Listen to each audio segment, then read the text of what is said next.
The views and opinions expressed in Cold and Missing are exclusively those of the hosts. All parties mentioned are considered innocent until proven guilty in a court of law. Cold and Missing also contains adult themes and languages and is intended for a mature audience. Listener discretion is advised.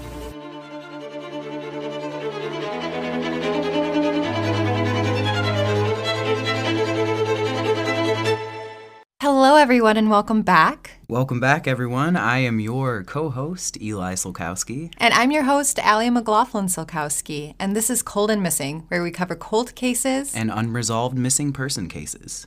This week, we have a missing case. That's right. We are covering a missing case.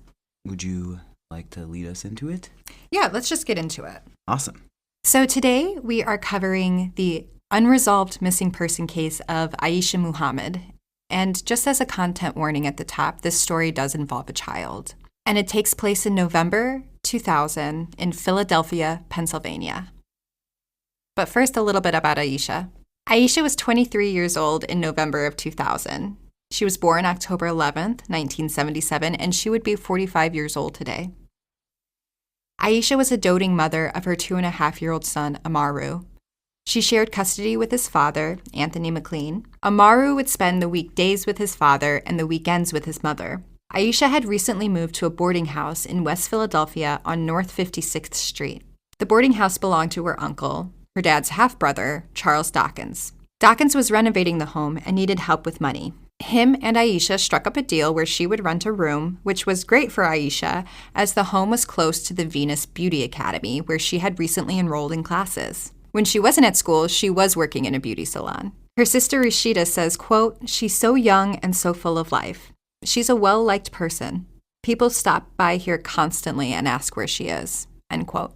So now, just to get into a timeline of events. So the week after Thanksgiving in 2000, Aesha calls Amaru's father, Anthony McLean, and asks if she can keep Amaru longer.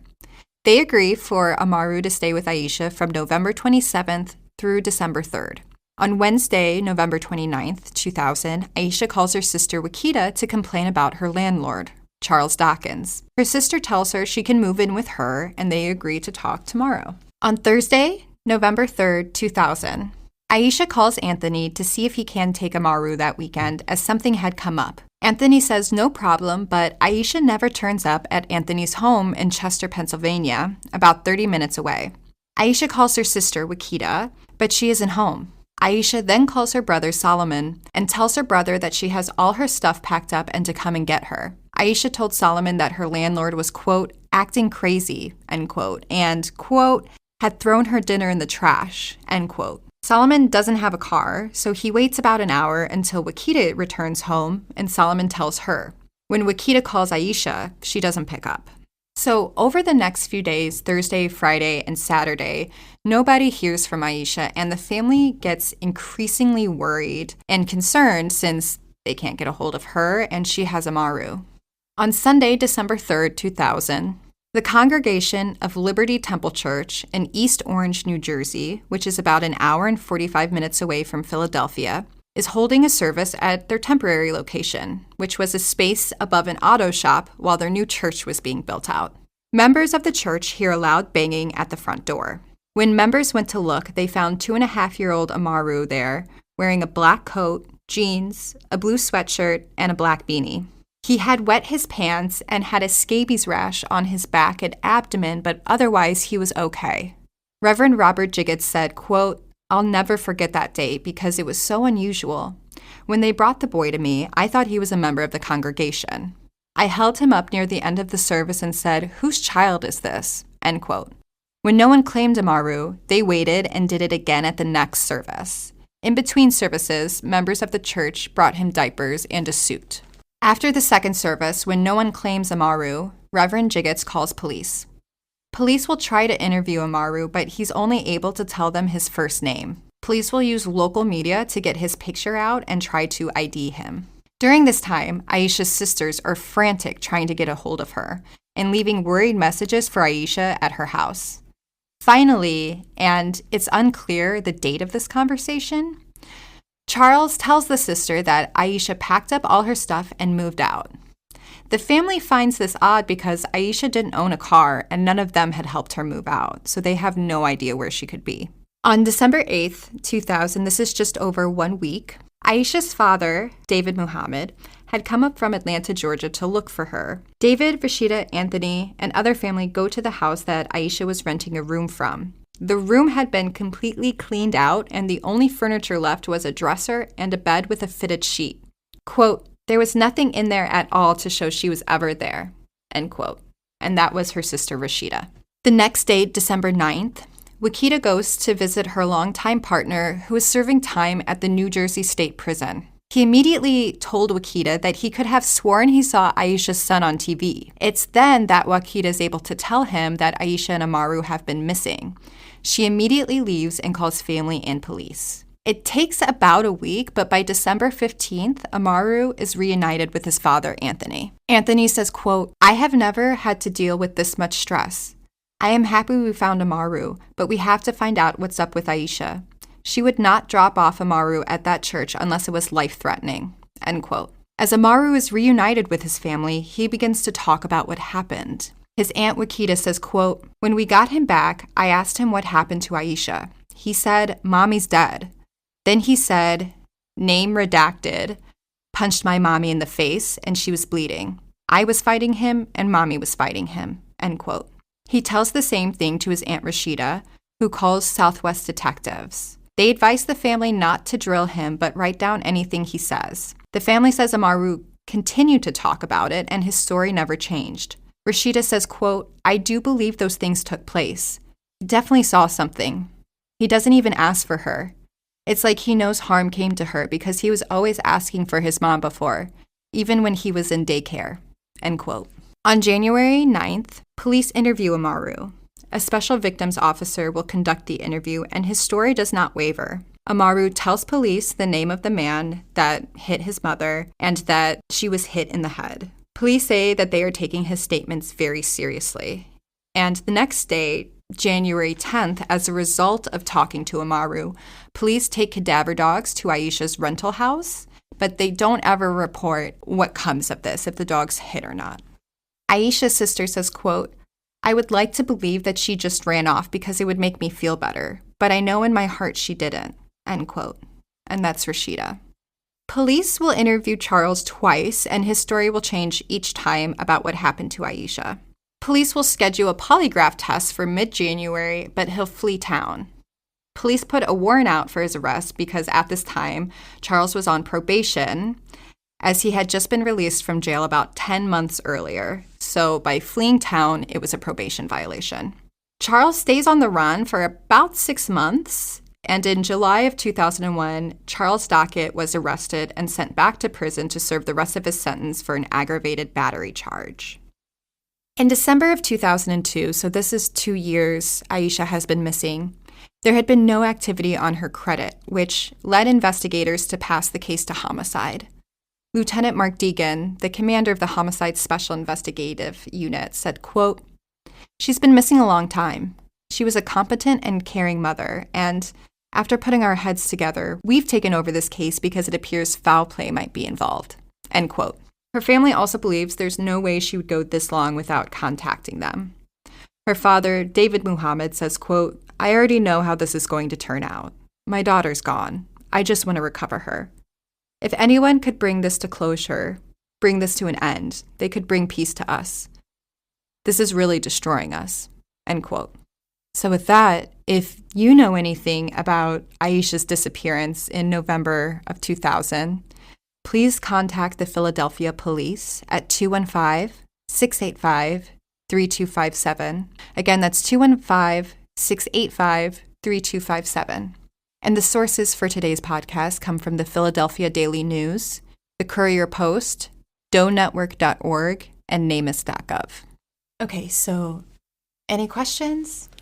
I don't, well, I'm sure some will develop as I talk to you, but the first thing that I thought when you introduced Amaru, one of the things that immediately popped into my mind, especially in doing this podcast with you, is that it's always interesting to me when cases with children specifically with children who do tell them what happened, that those cases are overlooked because, well, you know this about me, but I worked in childhood development for many years.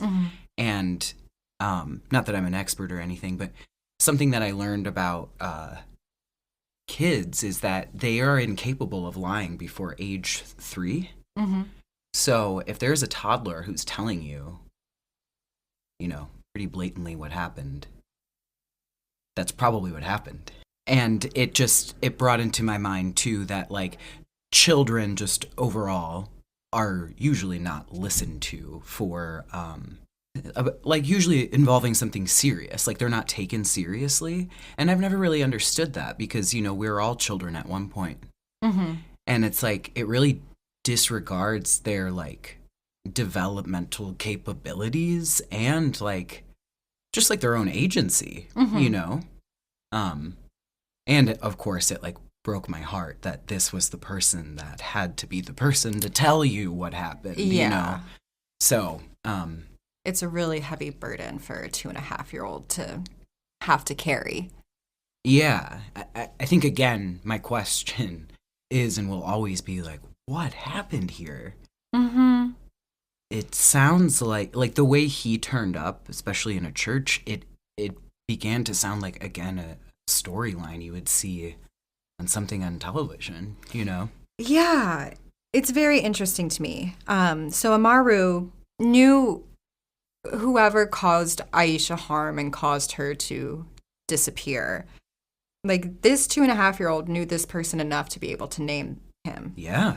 And he's told police and his family the name, and the name has been redacted since no charges have been filed against this person who they named, or that Amaru named. But yeah, as I was reading this case, I was thinking about, children and their agency, and I kind of expected his testimony, for lack of a better word, to be disregarded, but it does seem like they take it pretty seriously. Yeah. As soon as he starts talking, and the fact that his story doesn't waver. He says the same things consistently over and over to different people. Well, yeah, again, that proves it's not even a theory. It's just that, like, he is incapable of lying to you about this. That's why it doesn't change. Right. Is because, like, your brain developmentally doesn't have that in it to not tell you that.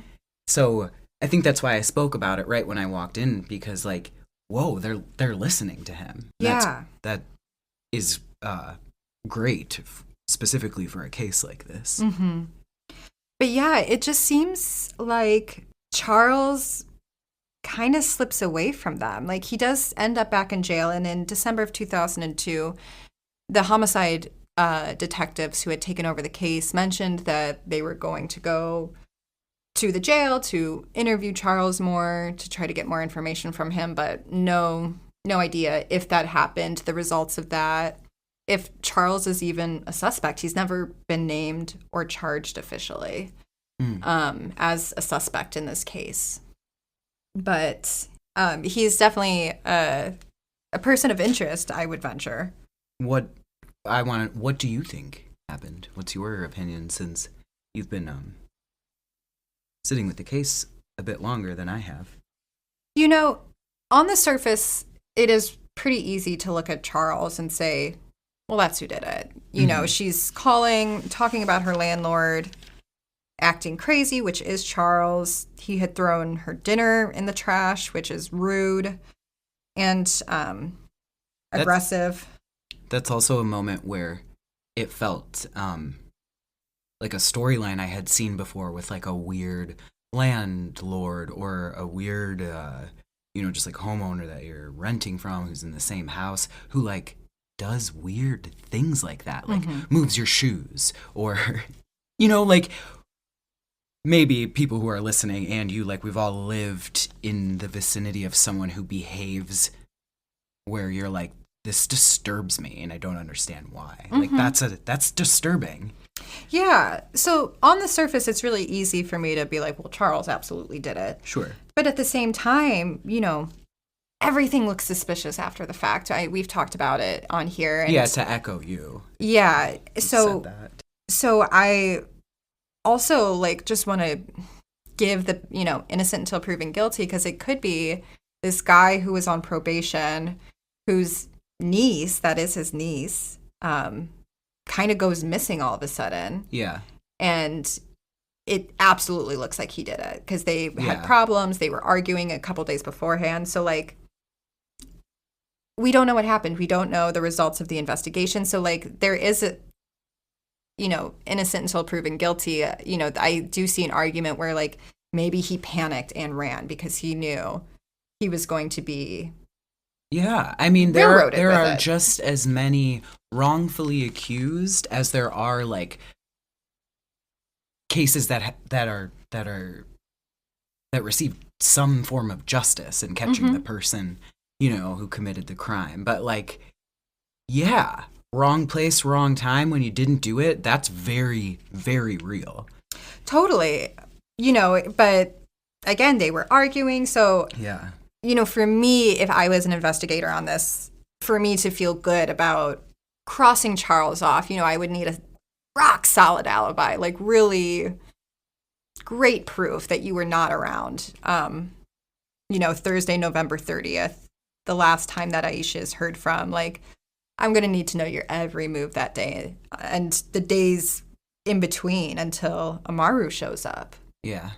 Like, I need to know everything. And it really needs to be rock solid alibi. Yeah, like, come on, man. For us to, like, have faith, you really have to be transparent. And maybe he has provided that, because it is 2023 at the time we're recording this, and charges have never been brought against him. But yeah, one thing that does seem certain is that Amaru knew the person. And for a 2.5-year-old to be able to name somebody, they have to be pretty familiar. Yeah. In my experience, I am not a child expert, but neither of us are. Yeah, but I've been a nanny, like I've worked in children's museums, so. And we have a lot of nieces and nephews around this age who. Yeah, and sometimes it takes them a couple of times to remember my name. So to be able to remember somebody's name in their life this is somebody that they have seen more than once, more than twice, I would imagine. Yeah.